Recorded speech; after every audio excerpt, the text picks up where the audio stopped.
Uri, you come from Golani. If we may be frank here, you were in the war of attrition, you were a commander of the Golani Commander Unit, and just a few weeks before the war you got to the General Staff. Did you find them ready for war? Look, there was some kind of understanding. There's some kind of understanding between us that it doesn't matter what you ask, I'm going to say what I want. Well, the example with the comb just stunned me because I don't know what it is exactly. Well, the comb is not relevant either. It's not relevant to me either. Didn't you bring anything from home like Uzi and Shlomo? No. No, but if I may, if I had known that I could come, that I could bring illustrations to this study day, or rather, I'm sorry, if I could bring my parents here, then I could ask my dad, and I did ask him at the time, and I was already a senior officer, and he said, you don't understand anything. He was from Mapai, and he said, all the Arabs understand is force. And I said, but the world has changed, and your grandson is already asking, why are we beating up Arabs in Gaza? So the question was left hanging. But if you want to, is that grandson, is he today the commander of the Home Front Command? No, that's my nephew, not my son. Speaking of nepotism. So, you asked about the General Staff. Well, I can only recommend a wonderful bibliography. Dan Margalit has just published a book about the headquarters of the General Staff, and Dan Margalit and Norman Bergman. So if you want to read about it, you should. I knew a different sort of place, a different sort of headquarter, but this kind of meeting, which I really respect, but I don't think that I'm the oldest member here. It should be more about the past and not so much about the insights that can be extracted from it. So if you will let me speak, then okay, I do agree, just as we have discussed before. Well, even though I'm a historian in my academic training, I don't think that history necessarily repeats itself. However, between the lines, you could hear from Shlomo and from Aaron, they didn't say it in so many words, and with all due respect, but and what they said were not just empty words, but the thing is that there was no one to talk to, and there's nothing to talk about. That's the way it was then, and that's the way it is now. And let me just fish out of this huge ocean one thing that is very relevant to the security of Israel, unrelated to or regardless of what they thought at the General Staff headquarters. Now, another thing is that this injury is already 40 years old, and it will never heal until the people involved go the way of all people, and biology will do what it does. But I think that we should look at the war in a broader way. There was a huge amount of information, a plethora of information, and all those who had to collect intelligence and estimate intelligence, I think they did all that. They did all that. There was no failure there, but there was a big failure as far as people's awareness and the way that they interpreted what they saw. You can't adhere to some kind of ideology or perception while reality keeps changing. You can't just stay with the same concepts. And a third point, which I think is the worst, is that people had an opinion. That might be a good thing. However, if your opinion doesn't change with reality, then that's bad. And when it's a systematic thing or a systemic thing, then that's really bad. And you can talk about the General Staff headquarters and how we worked and who was gossiping and who was threatening with the Holocaust and the Third Temple and what have you. All these things are important for historical research. But let me say another thing.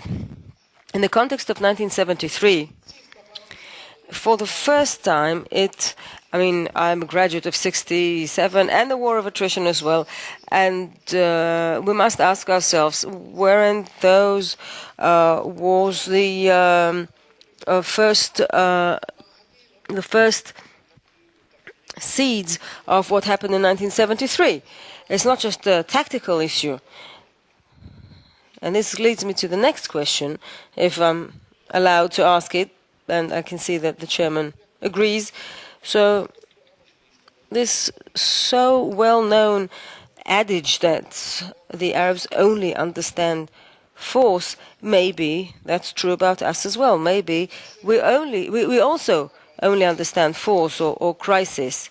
And the answer is part of the question. If we said that 67 and the War of Attrition begot the 1973, which was eventually a big success, because if not for the battalion commanders and the pilots and all those, Israel could not have been sitting here discussing this issue the way that we're doing now. But the force that got Israel into 1973 maybe was what started it all. The force used in 1967, and that was the reality that changed. It was a reality of a change that occurred, but we failed to see it, and that resulted in over 3,000 casualties. Now I could continue and say that even though in history there aren't any rules, maybe 73 was what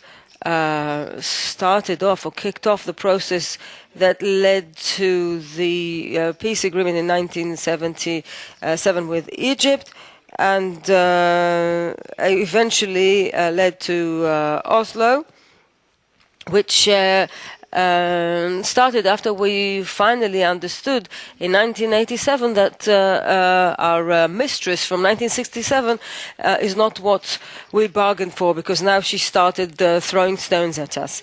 And you could continue and tie things together in the same way. Okay, but we're not talking about 40 years of Oslo. Okay, Oslo is just the name of the place, but it has become a concept which leads to various other things. And I would like to say further about the issue of force. Now, look what happened here in 2000 in Israel. And let's take a retrospective view of 1973, so as to understand the connection. We were preparing for the back 2000. We were preparing for that, but we were preparing for the wrong war. But what happened was that the negotiations with the Palestinians collapsed, and with the Syrians, the negotiations also collapsed. Now, of course, those who are against political agreements may be happy about it, but I don't think that the majority feels like that. And there were also the Arab rights of September 2000, and now people are saying they can't be trusted, there's no one to talk to, as if we had some kind of a yardstick that showed that people on the eastern side of the Jordan River can be trusted, and on the western side of it can't be trusted. And, you know, if someone used that yardstick on us, then they might have come to similar conclusions. And one final thing. I learned a technique from the previous speakers. I only have two more questions, or answers to questions not asked. In the Israeli consciousness, we started understanding, internalizing the limitations of force, even though the IDF had its full capability. If it did, then the war would have looked different.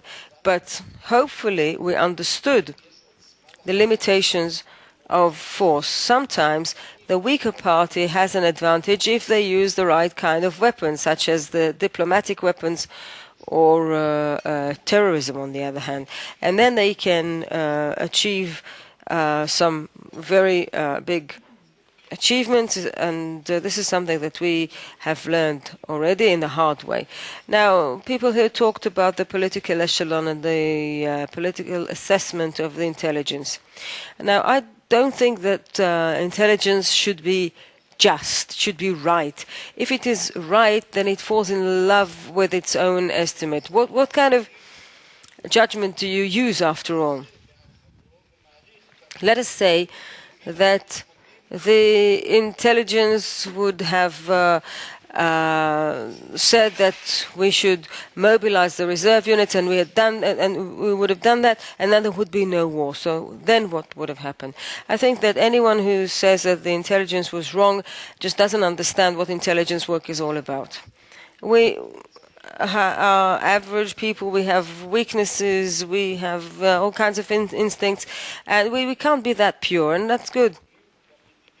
We are divided, but we're also friends. You know, as they say in Golani, come on, brother, let's beat up each other. Yeah, you know that about me, but he's also Golani.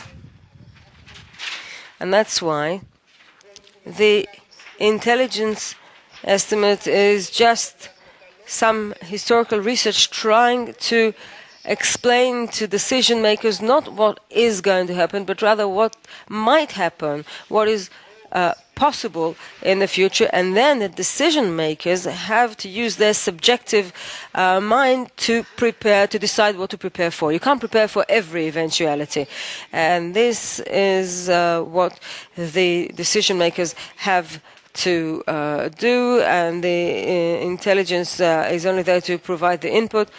Now, just before I conclude, I would like to say just one other thing. During those years, there was very dangerous harmony between the intelligence and the political echelon. There were huge gaps, dangerous gaps, and you will hear what they didn't know about. If they didn't know about 1972, about the political secret discussions that Dr. Kipnis wrote about. Well, if that was the case, then that's unacceptable, of course. But sometimes they try to do things without involving the intelligence, which is legitimate but not wise and sometimes dangerous. And therefore, that kind of harmony is dangerous. Whenever you hear that the intelligence and decision makers think the same, then that's bad. That's bad. But Uri, let me take you down from that philosophical penthouse right into the ground, into the General Staff headquarters, underground. And one of the things that we hear about the war is that down there you didn't know what was going on in the various fronts, and in the regional commands they didn't know where our forces were. They didn't know anything. So how come you never prepared for this? You say, how come, and how did it happen? But let's take it a notch up. It's not the penthouse. Is this?